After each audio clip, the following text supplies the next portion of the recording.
Hello दोस्तों, welcome back to Shams English grammar classes. दोस्तों कैसे हैं आप लोग? आई होप कि आप लोग अच्छे होंगे। तो फ्रेंड्स, आज मैं बात करने वाला हूं एक ऐसे टॉपिक पर जिस टॉपिक को सीखने के लिए बहुत ही इंग्लिश लर्नर्स उत्सुक रहते हैं, क्योंकि ये टॉपिक ही ऐसा है और ये चैप्टर ही ऐसा है। वो चैप्टर है आर्टिकल।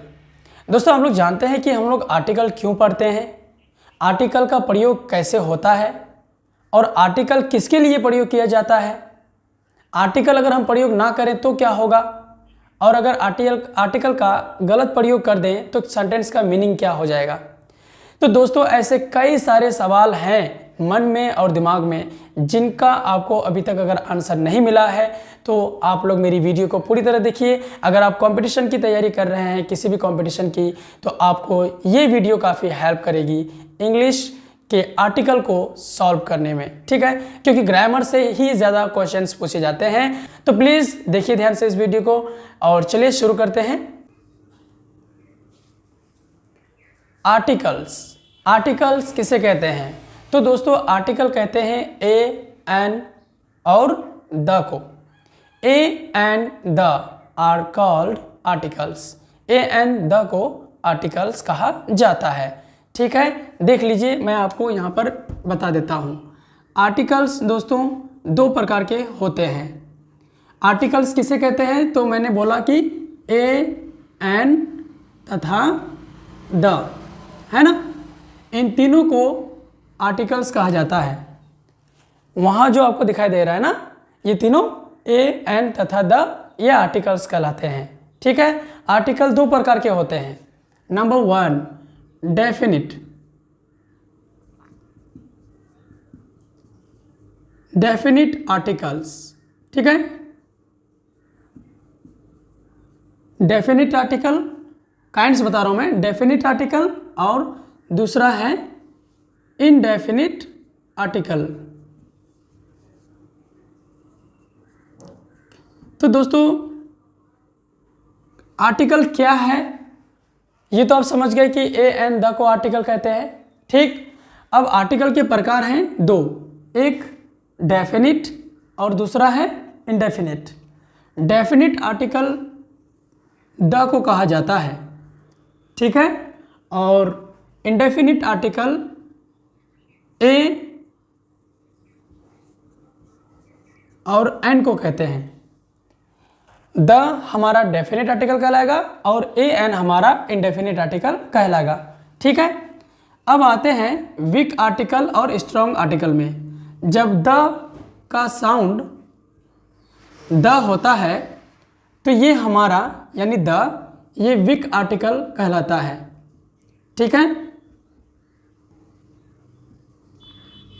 जब द हमारा द पढ़ा जाता है THE, तो ये वीक आर्टिकल कहलाता है। और जब THE द, जब द ना पढ़ करके इसको अगर दी पढ़ा जाता है, यानी इसका साउंड अगर दी हो जाए, तो ये हमारा स्ट्रॉन्ग आर्टिकल कहलाता है, ठीक है। इतनी सी बात आपको दिमाग में रखना ज़रूरी है। जब द पढ़ा जाएगा तो वीक आर्टिकल, और जब दी पढ़ा जाएगा तो स्ट्रॉन्ग आर्टिकल कहलाएगा। इसी तरह दोस्तों, ए जो है ये वीक आर्टिकल कहलाता है, ठीक है, ये वीक आर्टिकल कहलाता है। और एन को स्ट्रॉन्ग आर्टिकल कहते हैं, स्ट्रॉन्ग आर्टिकल। जब हमारा ए आता है तो ये वीक आर्टिकल कहलाता है, और एन आता है तो ये स्ट्रॉन्ग आर्टिकल कहलाता है। क्यों, कब, कैसे, इन सब सवालों का जवाब आपको मैं आगे दूंगा। आप फिलहाल वीडियो को देखते जाइए, ठीक है।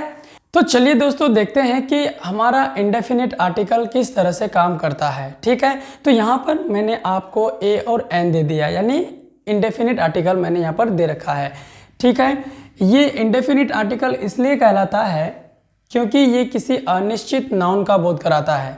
आर्टिकल का प्रयोग नाउन के लिए होता है। यदि सेंटेंस में नाउन होगा तो आर्टिकल यूज होगा, अगर नाउन ना हो तो आर्टिकल नहीं आएगा, ठीक है। तो कोई भी नाउन अगर आता है और वो नाउन अगर सिंगुलर है, काउंटेबल नाउन है, तो हमारा आर्टिकल ए एन वहाँ इस्तेमाल होगा। यदि वहाँ पर नाउन हमारा अनकाउंटेबल है, सिंगुलर है लेकिन अनकाउंटेबल है, तो हम ए एन का प्रयोग सामान्य रूप से नहीं कर सकते। ठीक है, तो चलिए देखते हैं कुछ एग्जाम्पल्स को। जैसे आई सॉ अ गर्ल, तो मैंने यहाँ पर बोला मैंने एक लड़की को देखा, आई सॉ अ गर्ल, मैंने एक लड़की को देखा। यहाँ पर जो लड़की है ये नाउन है, ठीक, और ये काउंटेबल है। लड़की जो है यहाँ पर ये नाउन है, और कैसा नाउन, काउंटेबल और सिंगुलर, एक ही लड़की है, इसीलिए इसके पहले मैंने ए का प्रयोग किया, यानी आर्टिकल हमारा यहाँ इस्तेमाल होगा। और ये किसी अनिश्चित लड़की का बोध कराता है। वो लड़की को जिसने, यानी कि जिसको आपने देखा, वो लड़की कौन थी, कहाँ से आई थी, आपको उसके बारे में कोई जानकारी नहीं, सिर्फ आप ये कहना चाह रहे हैं, जानकारी, इन्फॉर्मेशन दे रहे हैं कि मैंने एक लड़की को देखा, बात खत्म। इसी तरह से she gave me a pen, उसने मुझे एक कलम दिया। She gave me a pen, तो यहाँ पर पेन हमारा सिंगुलर काउंटेबल नाउन है, ठीक है। और अ पेन जो है यहाँ पर जो हमारा इस्तेमाल हुआ पेन, ये सिंगुलर काउंटेबल नाउन है। ए इसके पहले इस्तेमाल इसलिए हुआ क्योंकि ये आर्टिकल ए जो है, ये आर्टिकल इस पेन को इंडेफिनिट बना रहा है, यानी इस ए का काम है इस नाउन को इंडेफिनिट बनाना, किसी अनिश्चित कलम के बारे में बताना, ठीक है। उस नाउन को हम अनिश्चित बना दिए। अगर मैं कहता हूँ कि she gave me a pen, तो उसने मुझे कौन सी कलम दी, उस कलम का रंग कैसा था, वो उस कलम का नाम क्या था, कहाँ से खरीदा गया, ये सब के बारे में कोई जानकारी लिसनर्स को नहीं है। मतलब जिसको मैं कह रहा हूँ उसे इस कलम के बारे में कोई जानकारी नहीं, ठीक है। इसी तरह से अगर आप देखेंगे तो जैसे मान लीजिए हम कहते हैं a woman is sitting there, एक औरत वहाँ बैठी हुई है। तो a woman is sitting there, एक औरत वहाँ बैठी हुई है, यहाँ पर वो औरत सिंगुलर काउंटेबल नाउन है, और ये जो ए इसके पहले हम लगा दिए हैं इस औरत के पहले, तो ये ए कहना चाहता है कि कोई इंडेफिनिट नाउन है, ठीक है।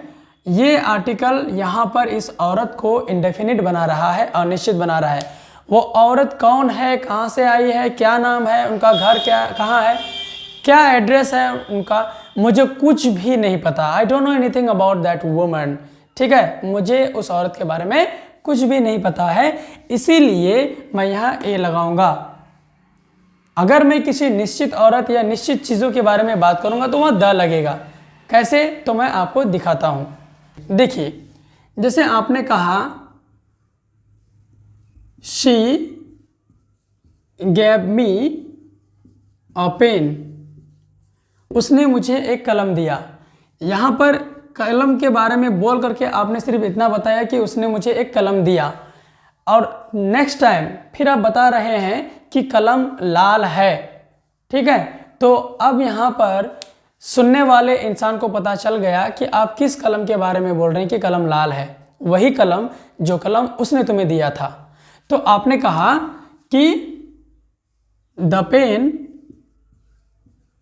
इज रेड, तो यहाँ पर अब लिसनर को, जो आपकी बात सुन रहा है, उसको ये समझ में आ गया कि आप किस कलम की बात कर रहे हैं कि लाल है, वही कलम, ठीक है, रेड जो है कलम है ना, तो वही कलम जो कलम उसने तुम्हें दिया था, यानी उस लड़की ने जो कलम दिया था। She gave me a pen, उस लड़की ने, यानी उसने मुझे एक कलम दिया, तो यहाँ पर कलम हमारा इंडेफिनिट हो गया। मैं अगले ही पल उसी कलम के बारे में बात कर रहा हूँ, द पेन इज रेड, कलम लाल है। तो यानी इससे पता ये चला कि मैं उसी कलम की बात कर रहा हूँ जो उसने मुझे दिया था। तो अब ये यहाँ डेफिनिट हो गया, इसीलिए अब मैं निश्चित कलम के बारे में बात कर रहा हूँ। द पेन इज न्यू, कलम नई है। मैं फिर उसी कलम की बात कर रहा हूँ जो कलम उसने मुझे दिया था। कलम लाल है और कलम क्या है, नई है, इसीलिए द जो है ये डेफिनिट आर्टिकल कहलाता है, क्योंकि ये किसी डेफिनिट नाउन को इंडिकेट करता है। द क्या करता है, डेफिनिट नाउन को इंडिकेट करेगा, किसी भी नाउन को निश्चित बनाएगा। ठीक है, इसी तरह से एक मस्त एग्जांपल दूंगा दोस्तों, अभी आप लोग देखिए, एकदम वीडियो को स्किप नहीं करिएगा, देखते जाइए। मैं आर्टिकल को कम से कम 10-12 वीडियो में पढ़ाऊंगा और एक एक पॉइंट पढ़ाऊंगा आपको, कहाँ यूज होगा, कैसे यूज होगा। ठीक है, देखिए, आपने कहा I have bought a car, मैंने एक कार खरीदी है।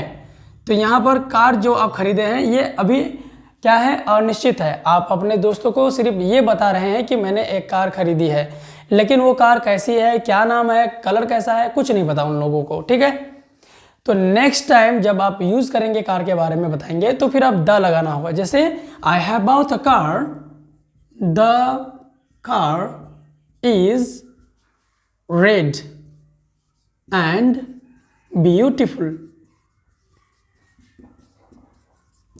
The car is red and beautiful, car लाल है और सुंदर है। तो यहाँ पर द लगाए हम, इस यानी कि द का प्रयोग किए इस कार के पहले।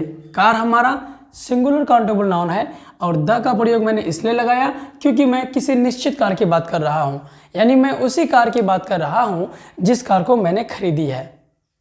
मैं उसी कार के बारे में बता रहा हूँ कि कार लाल है। ठीक है, तो उम्मीद करता हूँ कि आपको इतनी बात समझ में आ गई। अब दोस्तों मैं आपको अगली वीडियो में बताऊंगा कि किस तरह से आप ए एंड द का प्रयोग करेंगे और किस तरह से आपके ए एंड द का प्रयोग सही करने से आपका सेंटेंस बिल्कुल करेक्ट बनता है। ठीक है, तो आर्टिकल ए एंड और द कहाँ लगाएंगे, 2-3 बातें याद रखना बहुत ज़रूरी है।